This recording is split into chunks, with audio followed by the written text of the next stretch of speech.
꿀송이 보약 큐티 시간입니다.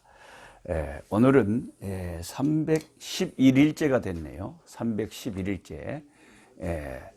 사도행전 24장에서 마지막 28장까지 오늘은 사도행전을 마지막 공부하는 시간입니다. 사도행전 24장을 펼쳐보시기 바랍니다. 사도행전 24장에는 바울을 이제 대제사장 아나니아가 여러 종교 지도자들과 함께 변호사를 한 명 샀어요. 그 변호사 이름이 더둘로입니다. 더둘로. 24장 1절에 나오죠. 변호사 더둘로와 함께 내려와서 벨릭스 총독 앞에서 바울을 고발합니다. 말 잘하는 사람, 변호사를, 더둘로라고 하는 변호사를 사가지고 와서 바울을 고발을 하는 것입니다. 바울을 부르매 더둘로가 고발하여 이르되 벨릭스 각하여 우리가 당신을 힘입어 태평을 누리고 또 이 민족이 당신의 선견으로 말미암아 여러 가지로 개선된 것을 우리가 어느 모양으로나 어느 곳에서나 크게 감사하나이다. 확실히 아첨하는 간사한 믿음 없는 하나님을 예수님을 제대로 섬기지 않는 예수님을 대적하는 이 원수의 편에 선 이 변호사의 입이 아주 간교합니다. 일단 그 재판하는 벨릭스 총독의 마음을 얻기 위해서 이렇게 아첨을 하고 띄우는 거예요. 어떤 사람이 이야기하기를 아첨하는 혀는 중상하는 혀로 쉽게 바꿔진다고 했어요. 뭔가 사람 앞에서 아첨하는 간사한 사람은 이제 그게 자기 뜻대로 안 됐을 때는 바로 그게 중상모략으로 바꿔집니다. 헐뜯고 사람을 중상모략하는 거죠. 이 더둘로라고 하는 변호사가 바울을 고발하는데 고발하기 전에 우선 벨릭스 각하를 칭찬을 합니다. 4절에 당신을 더 괴롭게 아니하려 하여 우리가 대강 여짜옵나니 관용하여 들으시기를 원합니다. 우리가 보니 이 사람은 전염병 같은 자라. 이게 참 재미있는 표현이에요. 펜이 있으면 한번 표시를 해 놓으시고 전염병 같은 자라. 전염병이라는 것은 우리가 아프리카 돼지열병이라고 지금 한국도 복잡한데 사람을 죽이는 거잖아요. 근데 이 사도 바울이 전하는 예수님은 사람을 살리는 건데 마귀는 항상 거꾸로 거짓말의 앞잡이, 거짓의 압이기 때문에 거꾸로 말하죠. 세상이 어떻게 예수 믿고 예수님을 전도하는 것을 전염병 같은 자라 그러겠습니까? 전파되는 것이 사람들이 계속 전염되고 누룩처럼 번져가니까 번져가는 것은 맞지만은 생명을 나누는 생명의 역사를 이루는 그런 복된 소식을 전하는 자지 사람을 죽이는 전염병을 전하는 그런 것이 아닌데 혹 세상과 마귀는 예수 믿는 것을 거꾸로 이렇게 말을 하는 것입니다. 전염병 같은 자라 천하에 흩어진 유대인을 다 소요하게 하는 자요 나사렛 이단의 우두머리라. 원래 한때는 사도 바울이 예수님을 나사렛 이단의 개수라고 생각하고 예수 믿는 사람을 잡으러 다닌 사람인데 이제 예수님을 만나서 은혜 받고 나니까 바울은 전도자가 되었고 이제 바울을 반대하는 다른 유대인들이 이 변호사를 사서 고발하기를 이 사람이 나사렛 이단의 우두머리라는 거죠. 얼마나 바울이 열심히 예수님을 전도했으면은 이런 말을 듣겠습니까? 그가 또 성전을 더럽게 하려 함으로 우리가 잡았사오니 성전을 더럽게 한 일이 없죠. 혹시 이런 또 모함을 할까 봐서 결례도 그 다른 야고보 동역자의 조언을 따라서 결례를 받았고 행했고 할 수 있으면 유대인들의 이게 거슬리지 않도록 하려고 애를 썼는데 그래도 이렇게 중상모략 덮어 씌우면 없는 죄를 만들어서 막 덮어 씌우면 당할 수밖에 없는 거예요. 그때나 지금이나 이런 경우가 얼마나 많습니까? 당신이 친히 그를 신문하시면 우리가 고발하는 이 모든 일을 아실 수 있나이다. 이렇게 이제 바울을 고발하는 자들이 말을 합니다. 유대인들도 이에 참가하여 이 말이 옳다 주장하니라.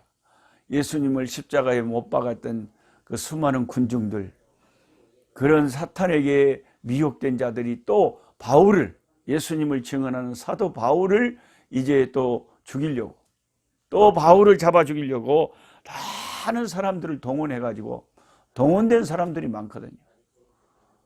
동원해가지고 맞다고, 우리가 증인이라고 막 이렇게 바울을 이렇게 고소 고발을 하고 있는 장면입니다. 총독이 바울에게 머리로 표시하여 말하라 하니 그가 대답하되 당신이 여러 해 전부터 이 민족의 재판장 된 것을 내가 알고 내 사건에 대하여 기꺼이 변명하나이다. 당신이 아실 수 있는 바와 같이 내가 예루살렘에서 예배하러 올라간 지 12이틀밖에 안 되었고 그들은 내가 성전에서 누구와 변론하는 것이나 회당 또는 시중에서 무리를 소동하게 하는 것을 보지 못하였으니 이제 나를 고발하는 모든 일에 대하여 그들이 능히 당신 앞에 내세울 것이 없나이다. 전혀 그런 일이 없는데 이 사람들이 사람들을 소유하게 했다고 하고 성전을 더럽혔다고 하고 이렇게 억울한 고소 고발을 하는 거예요. 참 교회에서도 다툼이 일어나면 그때 그 전도자를 그 핍박했던 사탄의 역사가 똑같이 오늘날 교회도 나타나는 교회가 있어요.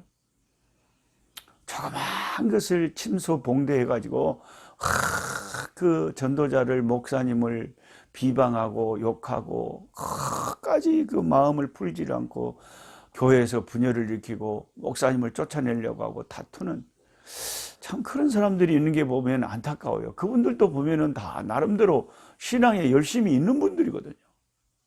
참 신앙에 열심히 있는 분들인데 무엇에 속냐면 이렇게 해야 우리 교회가 잘 된다. 저 목사님을 쫓아내야 이게 하나님의 뜻이다. 우리 교회가 잘 된다 하는 자기도 모르는 이 자기 확신, 그게 이제 거짓의 아비가 준, 사탄이 준 생각인데 그것을 자기가 분별을 못하는 거예요. 이게 교회를 이해한다고 생각하기 때문에 자꾸 하나님 마음을 아프게 하는, 여기 있는 사람들처럼 사도 바울을 고소 고발하는 그런 똑같은 영이 오늘날도 교회의 분열 가운데 있으니까 항상 우리가 조심해야 됩니다. 내가 하나님처럼 완벽하게 모든 것을 아는 것도 아니고 내 판단이 다 옳은 것도 아니라는 사실, 이것을 항상 예수 믿는 사람은 생각해야 됩니다. 14절에 그러나 이것을 당신께 고백하리이다. 나는 그들이 이단이라 하는 도를 따라. 그게 이단이라 하는 도라는 것은, 저들이 말하는 것은 예수님 믿는 도예요. 저와 여러분이 따르는 이 도입니다. 예수 믿는 이 신앙의 도. 이단이라 하는 도를 따라 조상의 하나님을 섬기고 율법과 선지자들의 글에 기록된 것을 다 믿으며 그들이 기다리는 바 하나님께 향한 소망을 나도 가졌으니 곧 의인과 악인의 부활이 있으리라. 이것은 다 유대인들도 가지고 있는 소망이죠. 이것으로 말미암아 나도 하나님과 사람에 대하여 항상 양심의 꺼리낌이 없기를 힘쓰나이다. 이 바울의 고백 속에 제 마음을 파고드는 말씀이 이런 말씀입니다. 그래서 제가 여기 밑줄 동글뱅이를 다 쳐놓고 이 말씀을 기억하려고 제가 애를 쓰는 게, 항상 양심의 꺼리낌, 하나님과 사람 앞에 양심의 꺼리낌이 없기를 힘쓴다. 이게 이제 진실한 하나님의 백성들의 종의 삶이죠. 이런 말씀이 우리에게 거울처럼, 예리한 칼처럼 우리 양심을 찌르지 않습니까? 우리는 급하면 얼마나 양심을 버려버릴 때가 있습니다. 양심에 꺼리끼는 일들을 하늘과 사람 앞에서 행할 때가 우리는 가끔 있지 않습니까? 그래서 하나님의 이런 말씀, 하나님을 신실하게 섬겼던 종의 입에서 나오는 이런 말은 우리 마음에 기억하고 우리도 이렇게 고백할 수 있었으면 좋겠습니다. 나도 앞으로 생명의 부활해서 주님의 심판대 앞에 설 것을 생각하므로 하나님과 사람 앞에 내 양심의 꺼리낌이 없는 삶을 살기 위해서 노력을 하고 힘을 쓴다. 지난 하루, 지난 주간, 또 최근의 삶을 되돌아보십시다. 우리가 하나님과 사람 앞에서 양심의 꺼리낌이 없기를 힘썼는지, 양심에 꺼리끼는 일이 있다면 주여, 내 양심에 꺼려지는 죄악을 어찌하오리까? 주여, 십자가의 보혈의 피로 씻어주시고 그 거룩한 피로 정결하게 하여 주시고 나를 깨끗게 하시사 앞으로도 주님 앞에 살아갈 때에 하나님과 사람 앞에 양심의 꺼리낌이 없는 삶을 살게 도와주옵소서. 이것이 저와 여러분 참된 신앙인의 참 간절한 소망이어야 될 줄 믿습니다. 그러면서 벨릭스 총독 앞에 자기가 자기 민족을 구제하기 위해서 예루살렘에 갔었고, 또 자기는 아무 죄가 없고 오직 죽은 자의 부활에 대하여 증거하는 것인데 이 사람들이 아무 이유 없이 나를 고소 고발하는 것이라고 변호합니다. 바울이 그렇게 변호하니까 벨릭스가 느끼겠죠. 이 사람을 시기 질투해서 저 유대인들이 지금 고소 고발을 하는 거지. 자기가 들어보니까 마치 빌라도가 예수님을 신문할 때 이 사람이 죄가 없다는 것을 느꼈던 것처럼 이 사도 바울이 그렇게 자기 민족을 위해서 구제도 하고 가난할 때 참 자기 믿는 신앙을 따라서 남을 해롭게 하지 않고 그 자기가 믿는 예수님을 증거한 것밖에 없는데, 바울이 뭔가 이게 감옥에 갇혀서 이렇게 고생을 하고 신문을 받고 이렇게 죄인 취급을 받아야 될 이유가 전혀 없는 것 같는데, 바울은 오직 예수님 때문에 감옥에 갇혀서 생고생을 한 거예요. 옛날 일제시대 때 저희 교단에 많은 신앙의 선배님들, 어르신들이 신사참배를 안 해가지고 감옥살이를 하면서 고생을 많이 했다고 합니다. 주기철 목사님 그 손자입니까? 주기철 목사님 손자 되신 분입니까? 하여튼 그 가족이 지금도 이제 주의 종들이 되셔가지고 간증하는 것을 들어보니까 그런 말씀을 하시더라고요. 그냥 아드님이신지 손자인지 모르겠는데, 주기철 목사님이 돌아가시기 전에 사모님이 감옥에 면회 가셨대요. 그 갇혀있는 목사님을 보고 용기를 얻으시라고 온 교인이 목사님 순교할 수 있도록 기도하고 있다고, 순교를 감당할 수 있도록 다 기도하고 있습니다. 목사님은 순교자가 되십시오. 참 사모님도 대단한 분이죠. 자기 남편이 살아 돌아오기를 구하는 것이 아니라 타협하지 말고 순교자가 되라고. 그래서 그 주기철 목사님 사모님이 마지막으로 이제 그 목사님을 순교하도록 기도한다고 격려하고 가셨는데, 그 마지막 주기철 목사님이 면회를 마치면서 감옥 안으로 들어가면서 사모님에게 그런 말을 했다 그래요. 제가 그 말 들으니까 참 마음이 아팠는데, 여보, 당신이 끓여준 따뜻한 숭늉 한 그릇만 먹었으면 좋겠어. 얼마나 감옥에서 힘들고 고생하고 죽음이 가까이 다가오는데 마지막 보는 그 사모님에게 마지막 소원이, 여보, 당신이 끓여주는 숭늉 한 그릇 먹고 싶다고 그렇게 말하고 감옥으로 들어간 것이 주기철 목사님의 마지막 모습이었다고 합니다. 그리고 그날 밤에 간악하고 포악한 일본 순경들이 주기철 목사님이 죽음에 이르게 하는 무슨 주사를 놔가지고 결국 그게 마지막 사모님과의 만남이 되었고, 주님을 위해서 순교를, 이제 목숨을 이제 내어놓고 세상을 떠나게 되는, 저희 여순 반란 사건 때 동인이 동신이 두 아들을 공산당에게 희생당하고 자신도 공산당에게 순교당한 그 손양호 목사님 그 기념관이 여수 미풍에 가면 있거든요. 저도 여러 번 거기를 가보고, 참 지금도 그곳에 가면 그곳에 손양훈 기념관이 있고,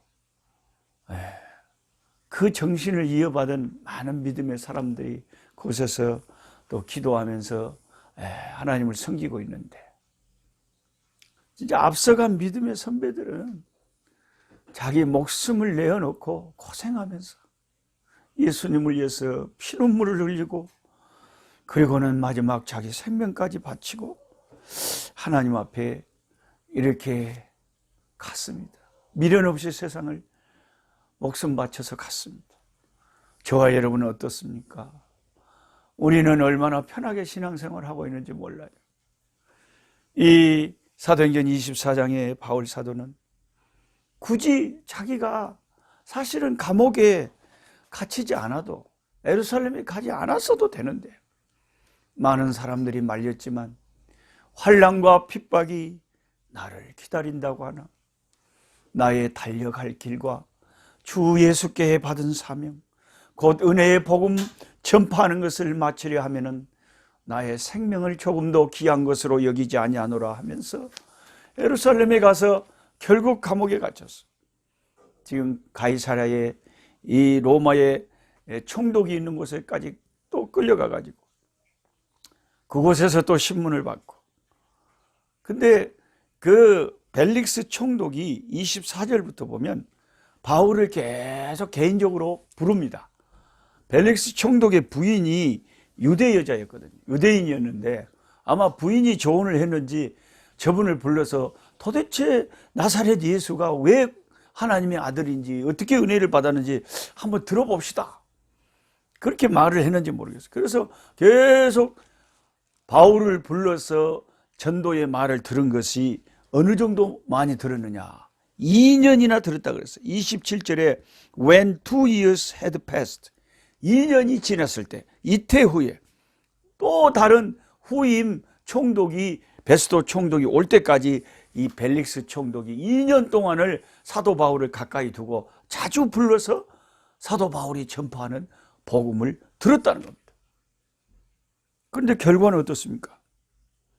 전혀 은혜 받지 못하고, 전혀 구원받지 못하고,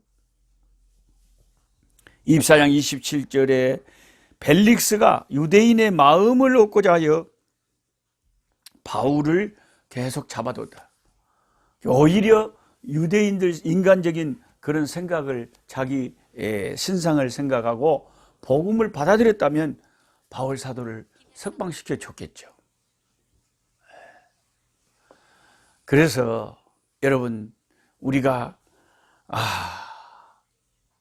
세계적인 전도자, 세계적인 이런 하늘나라까지 갔다 온 그런 세계 최고의 기독교 전도자가 2년 동안을 아주 집중적으로 전도하고 말씀을 전해도 열매 맺지 못한 사람이 바로 이 벨릭스 총독이었다.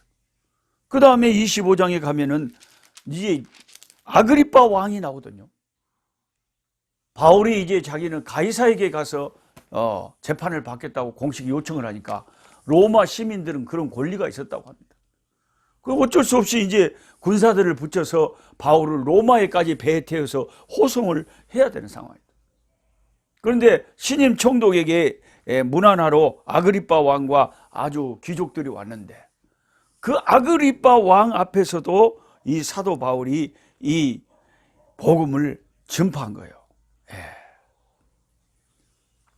그래서 22절에 보면 25장, 아그리빠가 베스도에게 이르되 나도 이 사람의 말을 듣고자 하노라.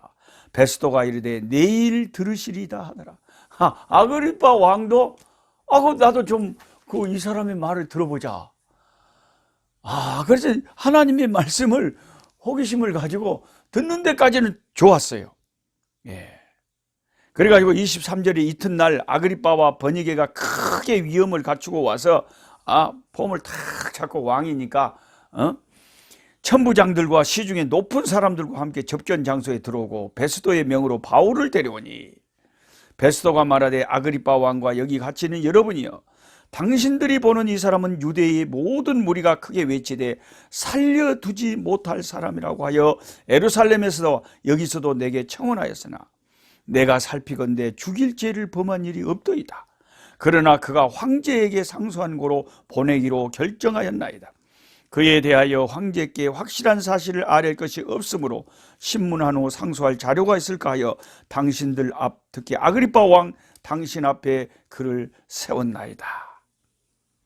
그 제목도 밝히지 아니하고 제수를 보내는 것이 무리한 일인 줄 아나이다. 그래서 도대체 이 사람이 무슨 죄를 지었건데 로마 황제 가이사에게까지 신문을 받아야 되는지, 이 베스도 총독이 들어볼 때는 전혀 죽일 죄를 찾지 못했는데 예루살렘에서도 유대인들이 일어나서 죽여야 된다고 난리를 치고 이 로마 총독에까지 계속 바울을 죽이라고 하는 압박이 계속되어 있습니다. 그래서 이제 26장에 드디어 이 왕 앞에서, 총독 앞에서, 귀족들 앞에서 바울이 담대하게 이제 예수 그리스도의 복음을 전파합니다. 이게 이제 주님께서 예언하신, 말씀하신 그대로 되잖아요. 너는 왕들 앞에서 이방인들에게, 수많은 사람들에게 핍박과 어려움과 환난을 당하면서 나를 증거할 것이라. 주님의 말씀은 항상 정확합니다. 그래서 이제 이 고관들 앞에서, 왕 앞에서 바울이 담대하게 이제 예수 그리스도 자기가 어떻게 만났는지, 다메섹 도상에서 그 빛 대신 주님이 자기에게 나타나서 자기에게 자기를 회심시키고 자기를 예수님이 구주인 것을 알게 한 그런 역사를 쫙 전도를 말하면서 아그리빠 왕 당신도 예수 믿고 구원받으라고 담대하게 전합니다. 그랬더니 결과가 어떻습니까? 26장 24절에 바울이 이같이 변명하며 베스도가 크게 소리내어 이르되 바울아 네가 미쳤도다. 네 많은 학문이 너를 미치게 한다. 참 은혜 받기가 이렇게 힘들어요. 우리 기독교의 최고의 능력의 전도자 사도 바울이 성령에 충만해서 그 왕에게 전도를 하는데도 왕이 은혜를 받거나 그 간증, 그 예수 증거 앞에 감동을 받지 않고 한다는 소리가 네가 미쳤다는 거야. 완전히 미쳐버렸구만. 완전히 돌아버렸거든. 그러니까 25절에 바울이 이르되 베스도 각하여 내가 미친 것이 아니요 참되고 온전한 말을 하나이다. 왕께서는 이 일을 아시기로 내가 왕께 담대히 말하노니 이 일에 하나라도 아시지 못함이 없는 줄 믿나이다. 이 일은 예수 그리스도가 십자가에 죽으시고 3일 만에 부활하시고 주님이 행하신 모든 일은 한쪽 구석에서 행한 것이 아니고 유대인이라면 다 알 수 있는 일 아닙니까? 아그리빠 왕이여 선지자를 믿으시나이까? 믿으시는 줄 아나이다. 아그리빠가 바울에게 이르되 네가 적은 말로 나를 권하여 그리스도인이 되게 하려 하는도다. 바울이 이르되 말이 적으나 많으나 당신뿐만 아니라 오늘 내 말을 듣는 모든 사람도 다 이렇게 결박된 것 외에는 나와 같이 되기를 하나님께 원하나이다 하니라. 왕과 총독과 버니게와 그 함께 앉은 사람들이 다 일어나서 물러가 서로 말하되 이 사람은 사형이나 결박을 당할 만한 행위가 없다 하더라. 이에 아그리빠가 베스도에게 이르되 이 사람이 만일 가이사에게 상소하지 아니하였더라면 석방될 수 있을 뻔하였다 하니라. 우리는 이런 말씀을 들으면 왜 하나님께서 또 바울의 마음에 왜 하필 가이사에게 또 신문 받게 해가지고 이렇게 풀려날 수도 있었는데 왜 그것을 허락하셨을까? 인간적인 생각이 들지만 하나님이 바울을 향한 계획은요, 로마에 가서 로마에서도 담대하게 그 감옥에서 주님을 증거하다가 로마 감옥에서 예수님의 이름을 위하여 세상을 이제 순교당하는, 피 흘리고 순교당하는 것이 이 바울을 향한 하나님의 섭리였고 뜻이었기 때문에 하나님의 뜻을 이루기 위해서 그렇게 한 겁니다. 우리 인생에서 일어나는 모든 일들, 우리 하나님이 주관하시고 주님의 뜻대로 생사화복을 하나님께서 다 생각하시고 이끌어 가시는 줄 믿습니다. 우리가 이걸 믿어야 됩니다. 그리고 이제 27장에 드디어 바울이 로마로 배를 타고 압송이 됩니다. 압송이 되는데 수많은 사람들이 또 다른 제수들과 함께 로마로 이제 끌고 가는데, 가다가 큰 풍랑이 일어났다. 그 큰 풍랑이 일어날 때에 처음에는 사도 바울의 말을 안 듣던 이 사람들이 결국 제수로 끌려가는 이 사도 바울이 하나님 앞에 기도함으로 그 사람이 죽음 앞에 풍랑 앞에 설 때는요, 막 정신이 없게 막 살려고 난리를 쳤을 거 아니에요. 그때 바울이 그들에게 말합니다. 안심하라. 아무도 생명의 손상이 없을 거. 오직 배만 파손될 뿐이다. 바울은 성령에 충만해서 모든 상황을 다 파악하고 있습니다. 그래서 그 배가 파손되었고, 그리고 멜리데 섬에 이제 28장에 가보면 거리로 파손된 배를 하고 사람이 생명을 얻기 위해서 그 섬에 이제 피하러 생명 얻기 위해서 갔어요. 근데 그 토인들이 그들을 잘 친절하게 맞아줬어요. 근데 제수라서 바울은 또 자기가 친히 나무를 해다가 불을 피웠는데 28장 3절에 보면 바울이 나무 한 묶음을 거두어 불에 넣으니 뜨거움으로 말미암아 독사가 나와 그 손을 물고 있었다. 그 나무 속에 독사가 숨어 있었는데요, 나무를 불에다가 넣는데 불에서 독사가 튀어나와서 손을 계속 물고 있었다는 거예요.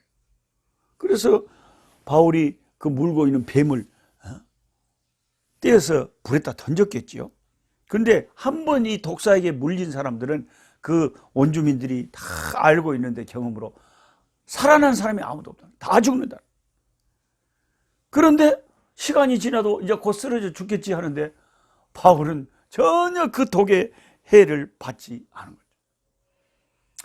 예수님께서 말씀하신 대로 나를 믿는 자는, 성령의 능력이 안에 있는 자는 하나님께서 보호하시고 지켜주시는 능력으로 죽을 자리에서 죽지 않게 하시는 기적이 일어나서 사람들이 아예 이제 바울을 신이라고 놀래 잡아줬어요. 이럴 수가 없다는 거예요. 신이 아니라 바울은 인간이지만 성령, 하나님의 능력으로 그를 붙잡아 주신 거죠. 그리고 드디어 바울이 로마에 당도를 합니다. 로마에 당도하는데 15절에 그곳 형제들이 우리 소식을 듣고 앞비오 광장과 트레이스 타베르네까지 맞으러 오니 바울이 그들을 보고 하나님께 감사하고 담대한 마음으로, 참 이 구절이 저는 너무 은혜스러워요. 바울이 로마에 수갑 채워서 끌려온다는 소식을 로마에 있는 기독교인들이 듣고 멀리서 가까이서 이 사도 바울을 면회를 온 거예요. 사도 바울을 격려하고 위로하고 그렇게 하기 위해서 온 거예요. 근데 바울이 자기에게 응원하러 온 그 믿음의 로마에 있는 형제 자매들을 보고 어떻게 했다 그랬습니까? 그들을 보고 하나님께 감사하고 담대한 마음, 이 담대한 마음을 순교도 감당할 수 있는 담력을 얻어버렸다는 거죠. 그래서 때로는 예수 믿는 사람 저와 여러분이 다른 믿는 자들에게 큰 위로와 담력을 줄 수 있는 축복의 통로로 쓰임받을 수가 있습니다. 그래서 바울이 감옥에 가서도 이제 순교 당할 때까지 계속 말씀을 전하는데 믿는 자도 있고 안 믿는 자도 있지만 복음은 때를 얻든지 못 얻든지 사도 바울처럼 계속 이렇게 전해야 되는 줄 믿습니다. 그래서 사도행전은요, 다 무슨 결말이 없이 마지막 사도행전 28장 31절에 하나님의 나라를 전파하며, 자, 사도 바울이 자기 셋집에 머물면서, 그러니까 2년 동안은 사도 바울이 자유를 얻었어요. 자유롭게 자기 셋집에서 복음을 전파. 그 후에 다시 구속돼 가지고 이제 순교를 당했는데, 그래가지고 거기서 자유롭게 2년 동안 로마에서 복음을 전한 거예요. 하나님 나라를 전파하며 주 예수 그리스도에 관한 모든 것을 담대하게 거침없이 가르치더라. 이렇게 해서 사도행전이 마쳐집니다. 사도행전 29장은 이제 그 후로 저와 여러분이 똑같으신 성령님 모시고 주님 모시고 지금도 써가고 있습니다. 우리들의 인생 속에 성령의 열매, 성령의 역사하심이 사도행전 29장의 그 역사들이 계속 쓰여지고 있는 줄 믿습니다. 예, 내일 또 로마서의 말씀을 가지고 찾아뵙겠습니다. 감사합니다. 약한 자 힘주시고 강한 자 바르게 주 환자 정택함이 주님의 뜻이라. 해 아래 압박 있는 곳 주 거기 계셔서 그 팔로 막아주